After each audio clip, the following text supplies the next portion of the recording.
wonten mawon. Bismillahirrahmanirrahim. Wa ala alihi wa sahbihi wa man wala. Ya Taala. Dan belum sangat. Begitu teman-teman dan mendekati Maria Seku meninggal putra Pulau Wongso di Nyentuhan Samangge. Di negara Samangge dan saya akan saksikan untuk berkasih ngasih untuk Allah Subhanahu wa Ta'ala. Allahumma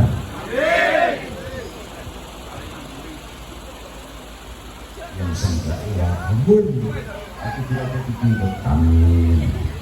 Allahumma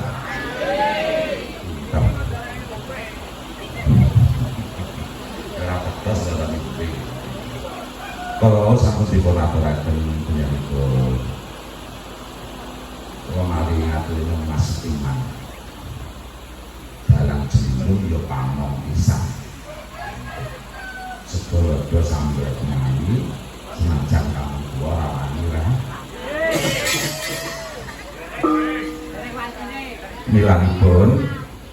milangipun mari Mas Iman Purwat mboten pamong jalaran paugeranipun tiyang latihan kasrat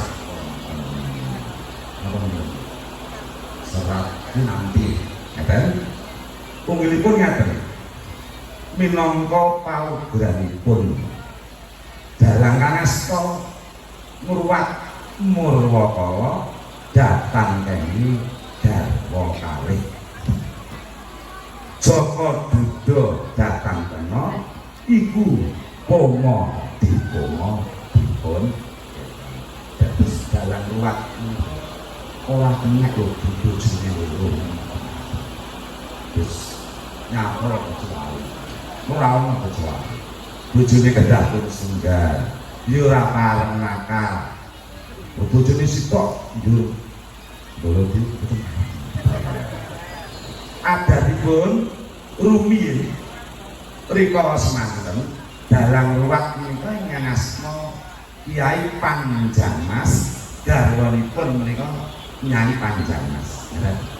Terus mawi rumiyin ngaturi garwanipun Pak Mariono Ibu Mariono kan tetep piye? Terus kula Pak Imam Prasaja mari ngaturi bojo kula nggih Bu Imam Prasaja. Lha ingkang Panjangmas menika. Lantem sing lanang ora masalah. Dijebak nek singgah menika. Nggih. Menika kakipun.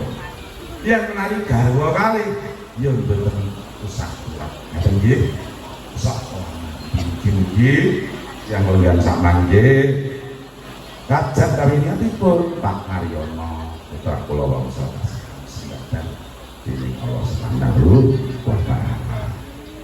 Suara baru di mana api aku sini sini.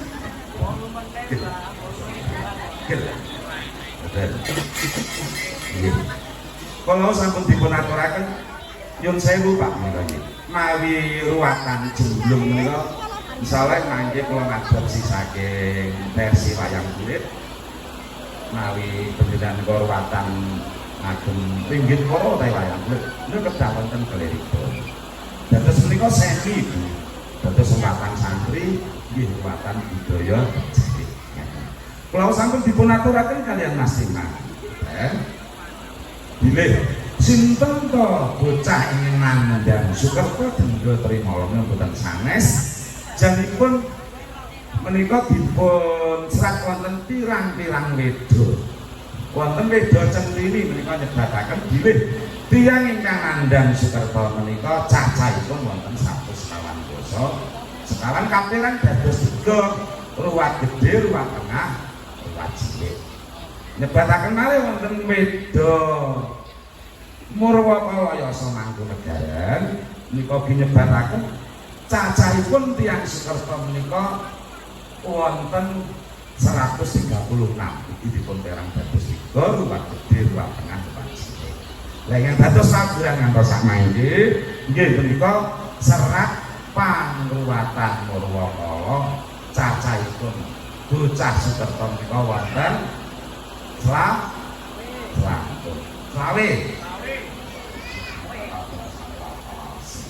wonten selawe kang dipun singkataken ning yektosipun menika antaranipun di luar dari selawe niku wong dipun aturaken Mas wonten malih sapa sing nugel kaliku nandhang Sukerta kedahipun ruwat yen ora dipun ruwat menika dados panganipun Bathara Kala.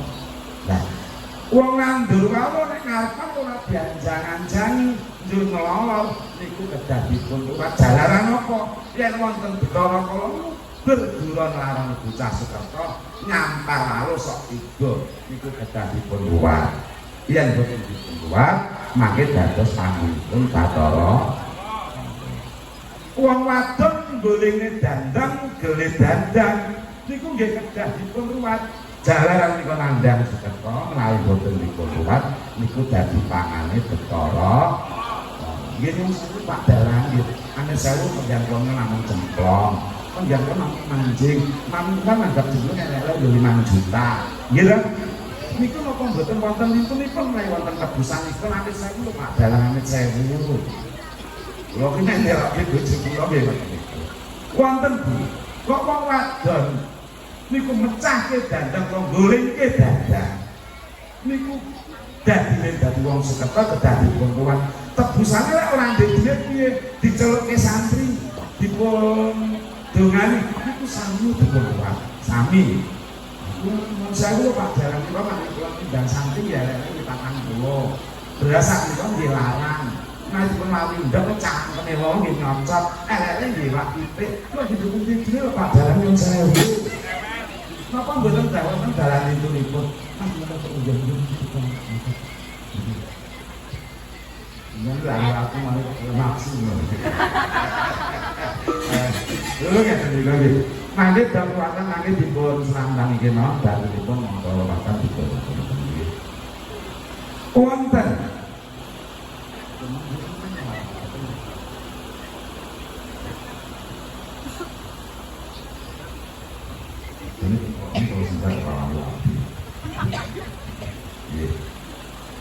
napa mboten wonten tebusan niku wong golinge dandang wong nugele dandang wonten ora syarat itu namung sunggah tapi dipun ngatane wong wedok mecane dandang golingke dandang niku wonten tebusane ora saburuan jemblung ora saburuan wayang ora saburuan santri syaratnya pas geduk dandang panas nentang udah becek ngono makan saya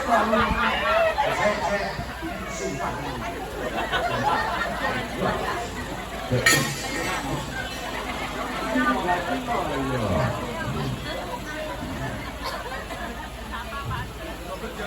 kepringisan belum syarat pun yang bengi omah kaping itu udah becek mboten saged Bu niku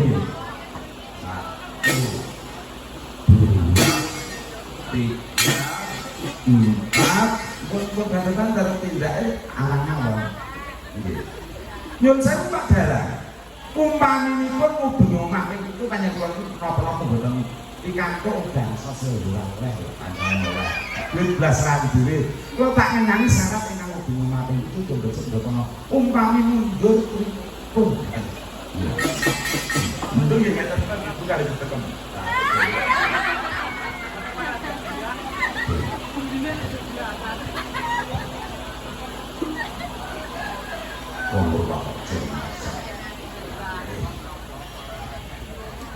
kocap kan gak cari kanca nalika samono wonten ing kayangan Jumbing Salpa nggih nyanipun Sang Hyang Jagat nggih Sang Hyang Jagat utawi Sang Hyang Bathara Guru coba seperti jamin jam 400 juta lebih aku rakyatku saestu 400 juta ini hari ini yang saya Pak Sinja ini diweye ya apa-apa Jika kalah kali jam panane sahur ini 11 miliar. Dalam nombor ini Pak Mamene Pak Mariono. Wah, itu rata aku juga. Dia kurangnya dalam jeneng gitu. Penyanipun sang Hyang Jagat Dinata nalika samun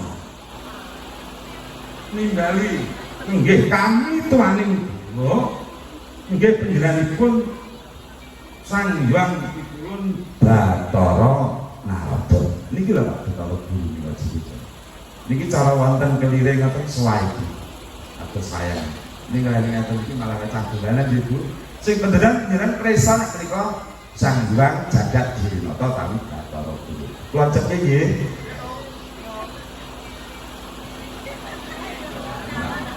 nanggap jemblung murah ya praktek mandi nalika semanten ningali panjenenganipun kami tuaning dewa niki panjenenganipun sang Hyang Pikulun Bathara Narada wujudipun panjenengan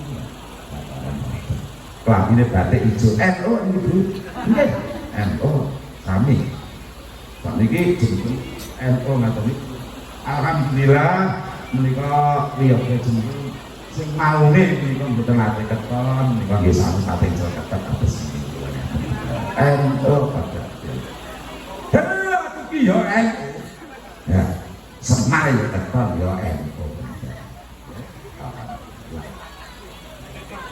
Petro pun nggih NU keton ngeten iki ngeten Petro dalan jemblung ngeten iki rumiyin yo rada dugasite melampah liwat kule nek prapatan kok NU dunia kablas oleh keton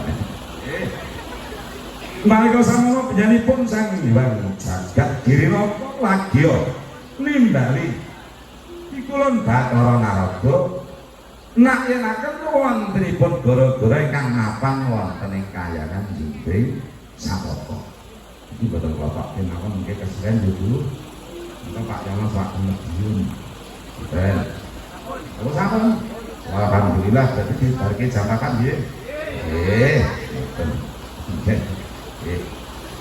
nah enak wontenipun gara-gara ingkang mapan wonten ing kahyangan Jumbe Sapaka kula pun dumadosipun gara-gara boten sanes nenggih ingkang putrapun Bathara Kala ingkang lagya tarak brata ngeningaken cipta wonten ing nagaring mrepat kepanasan iki rada aneh wae nampane ro panjenenganipun Bathara Guru Mutus kaliyan ingkang putrapun Bathara Brama supados anganti pun Bathara Kala ngadhep wonten ngarsanipun sang Hyang Jagat Dinata kadya mangkono tindake sang Jagat sang Bathara Kala ingkang ngadhep wonten ngarsanipun Rama Pikulun Bathara Guru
nyencepke wayang ngaten ku anak ngaten. Ning leresipun tetep. Sira nyencepke tutup. Nggih. Nggih putra nuwun Bathara Kala.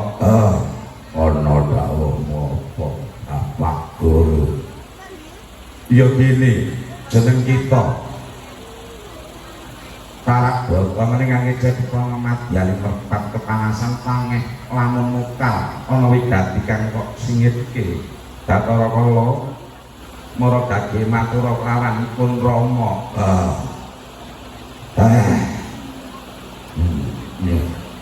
Amit sewu Bapak Guru. Iya iya. Aku ki yen omong ora iso gedhi. Jalaran apa? Enek paribasane yen milik slamet aja lali ngibadahi dadi piye. Yen milik anak aja lali ngombe wedang jahe. Bathara Kala kaya mangkono Bathara. Iya. Mara gage matur putraku Bathara Bapak Guru. Ya kene aku para Baratana madyaning mrepat kewanasan ora liya. Rikala samono Bapak Guru wis ngakoni aku menawa anake utawa putrane. Rikala samono aku wis diparingi tetenger jenengku Bathara ya jajar kala tegese. Senajan wujud ora seksa ning aku sajajar karo para dewa. Iya. Sing kaping 3 Bapak Guru aku lagi janji. Rikala samono Bapak Gus maringi palilah yen to aku dikeparengke ngokok gedhe manungsa, ngemah balunge manungsa, ngombe gedhe manungsa. Mula saka kuwi Bapak Guru aku nagih janji manungsa sing kepriye sing kudu dadi mangsaku dimen aku ora kena dukat nggonku numindake pakaryan iki Bapak Guru. Gila guru iki tak.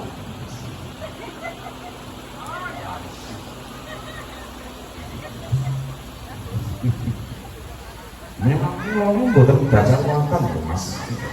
Kalau mau niki barang sebelum, karena itu niki terus belajar wonten, penjenengan di orang payu, ya cocok.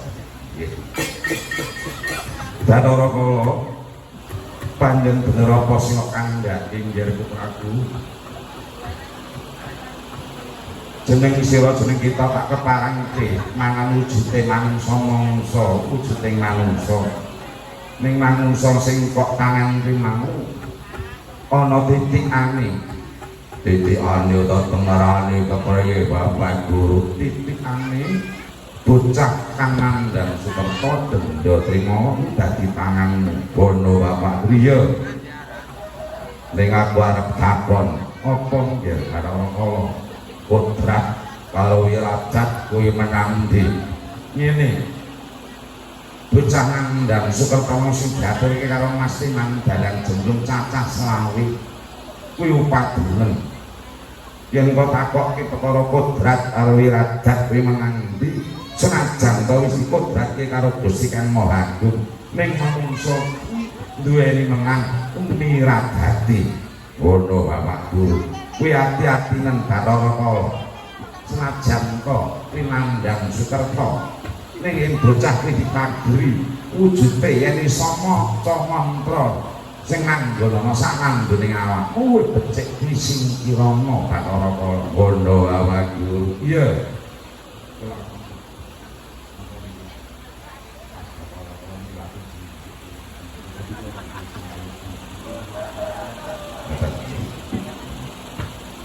Bapak Guru nggih Bathara Kala. Yen panjen kaya mangkono aku nyuwun pamit, aku njaluk pamit medhun Arcapada golek hiburan lawan bocah Sukerta sing nandhang Sukerta sing ati-ati. Bathara Kala dieling-eling yen ing kono ana pawuhan sing iso maca sak randuning awakmu sing mapan ana ing bathuk telak dada sarta gigir luwih becik sing kirana upama tak terak kuwi bakal nandhang acintrakan utawa kelaradan. Ngono. Iya. Bapak Guru aku pamit sing ati-ati nganti kawicaksanan ya Bathara Kala.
nyuwun sewu nyuwun sewu kula mboten sajuk mawi kang dipun aturaken ajeng dhateng Kang Putra Bathara yektinipun mangke titah Arcapada mesti telas blas teh ingkang dipun aturaken selangkung kala wonten Arcapada wonten pitek ingkang enggah nandhang Sukerta panjenengan matur-matur niku kula boten sak mangke kaliyan panjenengan ayen niki mangke nyuwun sewu menawi mengke Kang Putra Bathara kala dipun palilangi nedha bocah Sukerta mongko wonten mongko niki dewa lajeng dewa menika wajibipun ndamel katentreman ndamel pangayoman dhateng para kawula temane wedal sakmangke diguru utus ing Kang Putra Bathara kala medhun Arcapada madosi lare Sukerta mongko bocah Sukerta niku aja nek wonten kule ngaduwe Baladewa nganti wala aja glabak